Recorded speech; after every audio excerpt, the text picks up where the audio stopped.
Good day! I am Adrian Torres. And I am Devilleres for BBC News, Beda Change. And for today's headlines, we have Liwa showing at Tugada Theater in Ysabella College, Alabang. National Identity Thief. Relief goods for Yolanda survivors burned for lacking documents. California wildfire caused 56 deaths and 130 missing accounts. LeBron hits scoring milestone as Lakers beat Blazers. Chris Aquino fails to get sexy bartender in US show. Reporting for institutional news, here we have Patricia Gaton. Patricia? Good day, everyone. I'm Patricia Gaton, here to report the institutional news in Ysabella College, Alabang. Mixed schedules have already been given to the students who will avail the film. The mother of the child tries to keep her child from the harsh reality of the world.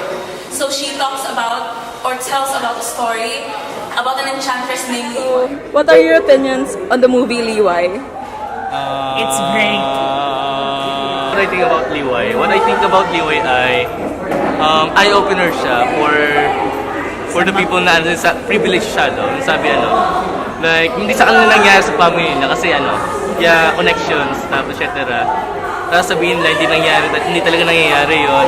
First of all, yung parang first few scenes pa lang ng movie, na-hook na kaagad ako kasi parang nasaan ba sila? Like, is it this like post-apocalyptic fictional world? Yun pala, nung nalaman ko na parang nasa martial law era pala sila, parang gano'n na lang yung face ko for the rest of the movie. DY is a very inspirational and very touching movie that portrays the hardships during the martial law during the Marcos era.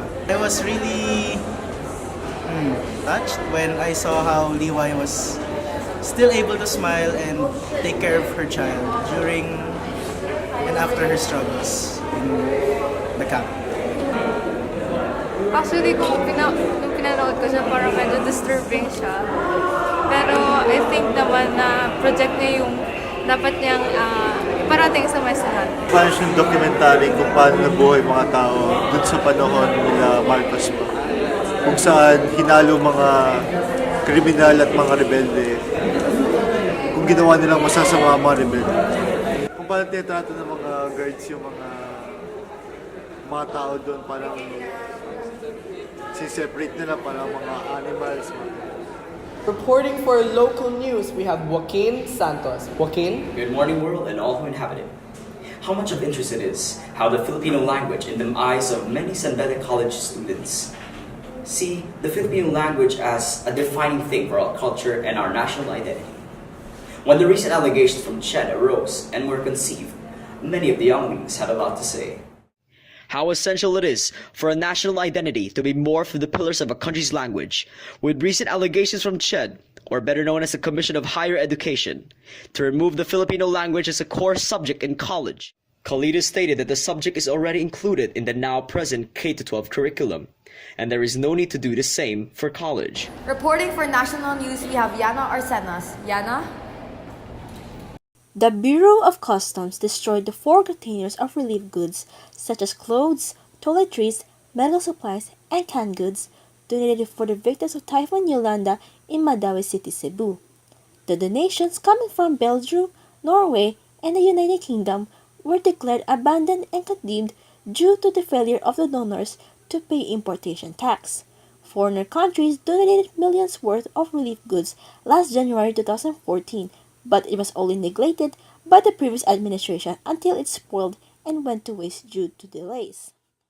Reporting for international news, we have Ysabella Sabio. Ysabella? National Guard troops joined the search for more victims in the ashes of a Northern California town, while the death count rose to 56 in the deadliest and most intense wildfire in the state. God, please God, please God. Oh my God, please keep the horses safe. Please God, please. Oh my God, oh my God. Oh my God, oh my God, oh my God. An additional 130 people were reported missing by loved ones after the flames took over Sierra Foothills town of Paradise, just 280 kilometers north of San Francisco on Thursday, the 8th of November. Majority of people on the list were over 65 years of age. Over 8,900 homes and other infrastructures were burned to the ground within and around Paradise, with an estimated 50,000 people receiving evacuation orders. An outbreak of norovirus, a highly contagious gastrointestinal illness, added up at a shelter housing about 200 evacuees in a nearby city called Chico. Lisa Amalguer, a public health agency spokeswoman, estimates that at least 20 people have caught the virus. Brock Long, head of the Federal Emergency Management Agency, told reporters in Chico, "This is one of the worst disasters I've seen in my career, hands down." Reporting for sports news, here we have Andrea Villanueva. Andrea?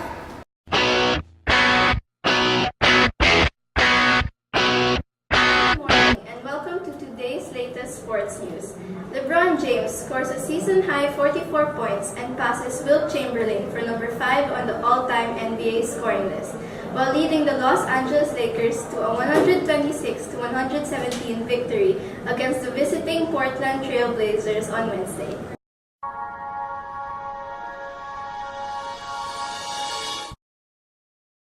Hi, welcome to the weather forecast. Here's what the weather is like today.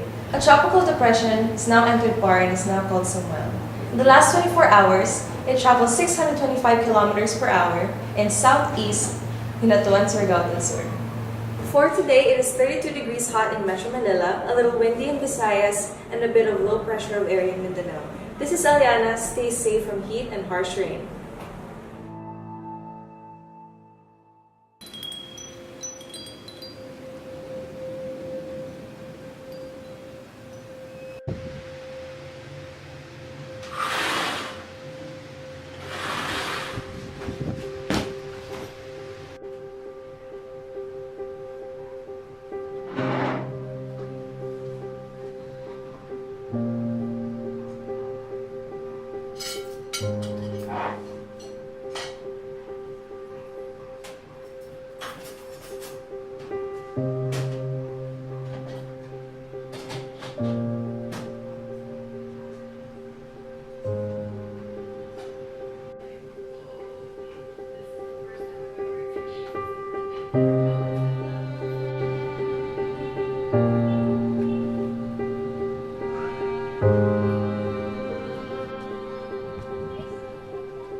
Reporting for Showbiz News, we have Marc Agana. Marc?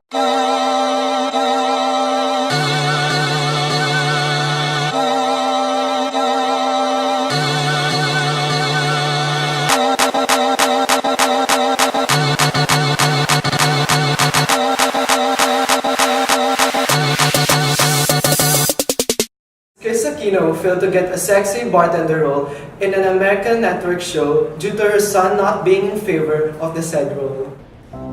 Once again, I am Adrian Torres. And I'm Devilleres for BDC News, Beda Change.